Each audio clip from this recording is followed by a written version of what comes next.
This is my 2003 Dodge Ram 1500 with a 4.7 PowerTech V8, and I'm just gonna be going over the problems I've had with it, the ups and downs, and if it's really a bad truck, because it is really criticized by a lot of people. And the main problem I've had with it was the constant overheating issue. Not really too sure to this day what fixed it, to be honest with you. I've just had to replace every part of the cooling system, top to bottom, and be doing a little video about it. I've also messed around with a lot of the suspension on the truck, lifting it, dropping it back to stock height, aligning it, and just figuring out what I was doing, basically. We're going to be going over what I did to fix the overheating issue that's really common on these 4.7s from Chrysler. You know, they put them in everything from like Durangos to Jeeps to Ram trucks. And it's a commonly shared problem. I've done a lot of research as I can to find out what was causing the problems with the overheating, but sadly I never came to the conclusion of what actually was causing it. And the reason being was because I've replaced every single part of the cooling system multiple times, the most being probably the water pump, because I've replaced it around 6 different times. Now I was trying everything to try to figure out what the problem was. Here's me hosing down it after it got hot, and I actually took off the hoses, started spraying water through the inlet till it came out the outlet. Of course, I took off the thermostat and all the hoses so that the water could flow through. I was thinking maybe it was clogged on the inside, something around that, because I really did not know what was causing the overheating. It's been bled countless times, replaced every part of the cooling system, from radiator, water pump, all the hoses, the thermostats. The coolant has been changed on and off tons of times. And this is me going to the parts store to go get all the new parts multiple times. You know, I've always just used a warranty because I don't have money like that to be paying again and again for the parts. Me taking off the radiator to get easier access to a water pump, and the serpentine belt, get everything off so it can get replaced. This is like the third or second time in the video where I'm replacing the water pump. And this is just a really common issue with all of these 4.7s, you know, the overheating. I still don't know why it was overheating. Some people might say it was the head gasket, since I've replaced everything in the front of the motor that has to do with cooling, but I really don't think it was the head gasket, because there was never any oil in the coolant or anything like that. It was never like, the gaskets were never watery or wet. It ran just fine, and right now it's running just fine after doing all of this stuff. You know, it stays cold in the middle now after all the, you know, times of changing and struggling, because really couldn't find the problem to this, why it was overheating.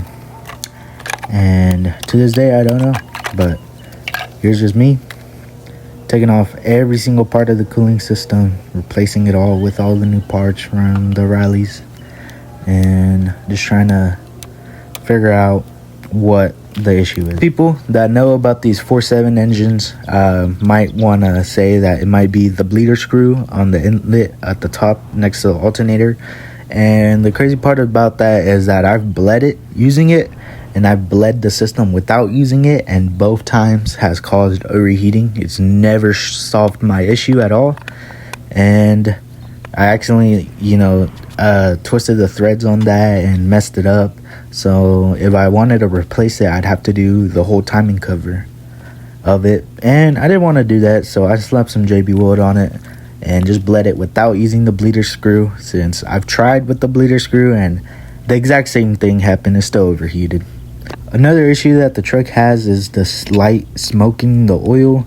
That is because of some worn out stuff in the heads. I forgot the name of it, but it's really common on these Dodge trucks 4.7 and 5.7. Here I am showing you what was happening. This is the day I'm replacing everything, like the day before, because this left me stranded. You know, like the water pump shaft was leaking coolant, and it was leaking water, and I had no idea that it could even leak from there. You know, I mean, I was shocked, and this was what was causing the overheating this time.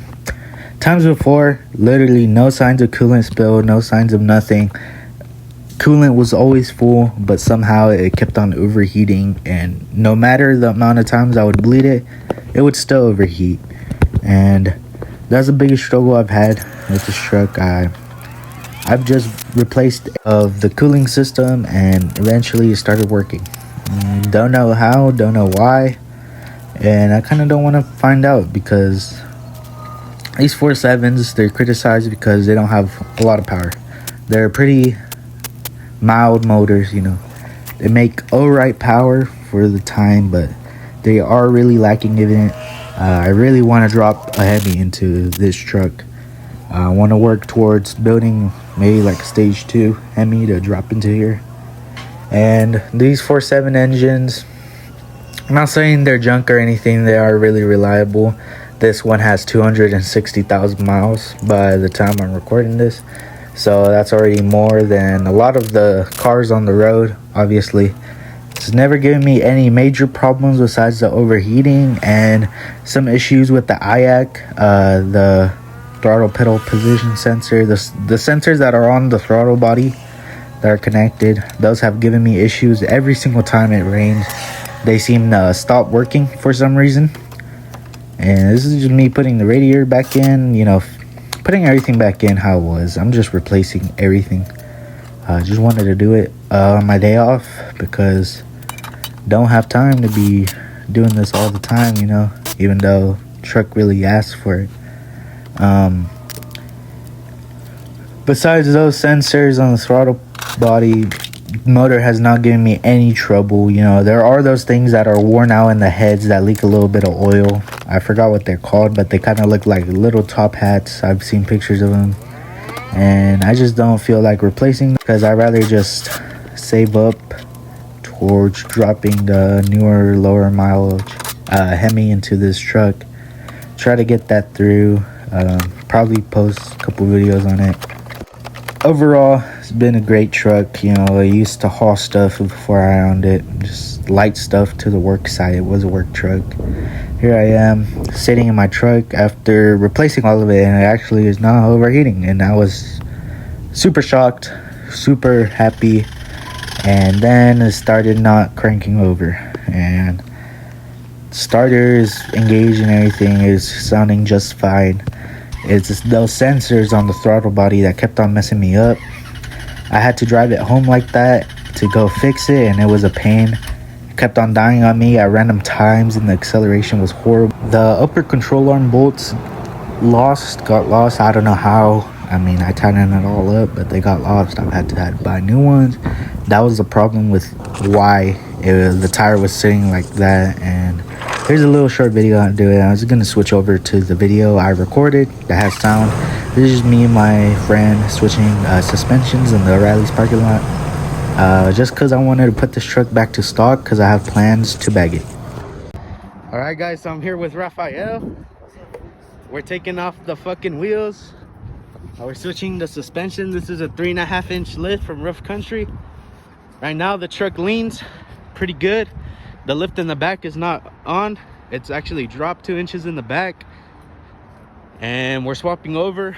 This is going back to stock original ride height, and this is original in the front, 2-inch drop shackle in the back.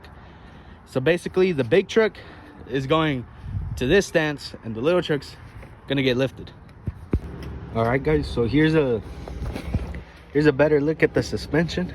The hub is super rusty and it's pretty dirty here, but everything is pretty much brand new.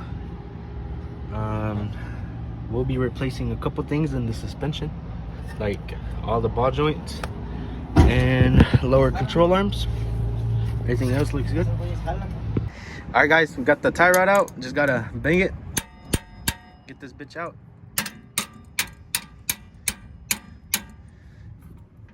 Yours will probably be harder. This has been changed not too long ago.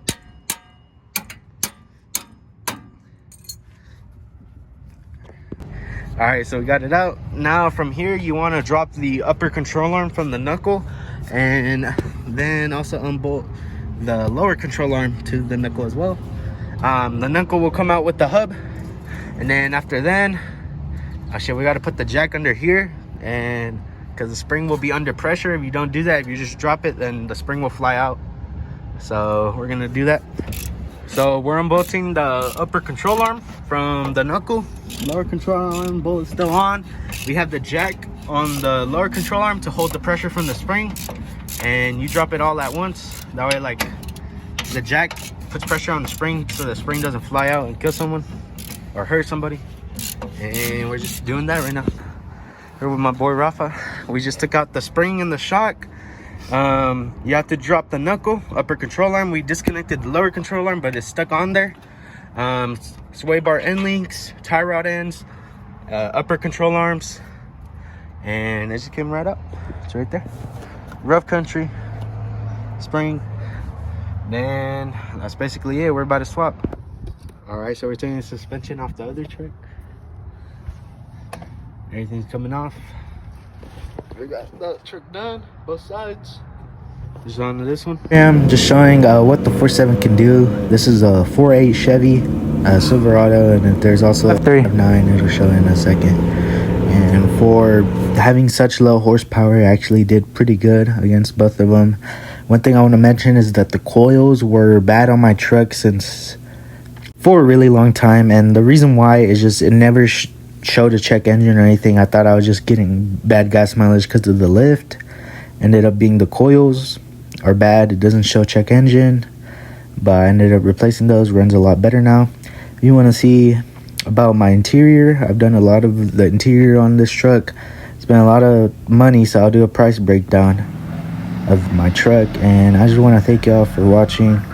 Let me know what y'all want to see, and I'll see y'all next video. Appreciate it.